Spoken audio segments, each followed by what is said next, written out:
नाज़िर मीरपुर ख़ास भर सां फुलरियूं शहर के म्यूनिसिपल अमले के पघारूं न मिलण करे मुलाजिम सख्त परेशान आहिनि।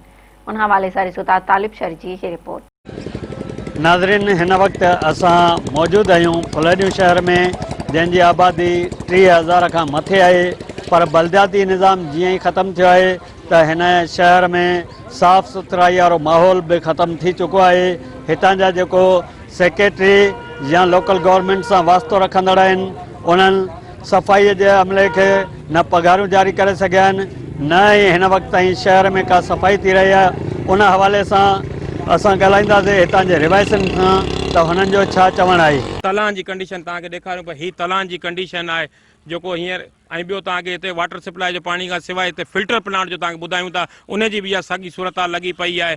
पाणी जी हिकिड़ी वॾी रड़ आहे, वॾी किलत हिते इख्तियार करे वियो आहे। हिते जा ग़रीब आवाम जेको हेठि ग़रीबाबाद पाड़ो आहे, मेघवाल पाड़ो, हुननि जूं बेवस औरतूं वीचारियूं ख़ुदि पाणी भरण लाइ हिते अचनि थियूं। असांखे महिरबानी करे पघार ॾियो वञे, 2 महीननि जी पघारूं रहियल आहिनि, असांखे 1-2 महीननि जूं मिलियूं आहिनि, ऐं महिरबानी करे असांखे पघार ॾियो वञे। जेकॾहिं वाटर सप्लाई ते अचूं था त वाटर सप्लाई ते तला खुलिया पिया आहिनि, का शइ कोन्हे। चौकीदारनि सां ॻाल्हायूं त हू चवंदा असांखे पघारूं 3-3, 4-4 महीना थिया आहिनि, पघारूं कोन था ॾियनि, असांखे पको कोन था कनि। जेकॾहिं टैंकी ॾिसूं था त उहा किरण ते आहे, पाड़े वारा चवनि पिया, रड़ियूं कनि पिया त भई टैंकी असांजे घरनि जे मथां किरी पवंदी, कंहिं बि टाइम ते असांखे जानी ख़तरो आहे, नुक़सानु थींदो।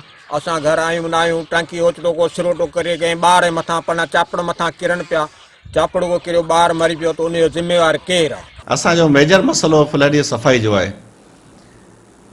अॻे जॾहिं ब्रादर लक्ष्मण जॾहिं चेयरमैन हो त 2 लाख रुपया बजट हुई, तॾहिं पंहिंजे खीसे मां उहो पैसा भरे शहर जी सफ़ाई कराईंदो। हाणे तुंहिंजो टेन्योर पूरो थी वियो आहे ऐं अॼु शहर जी हालत तमामु ज़बून आहे।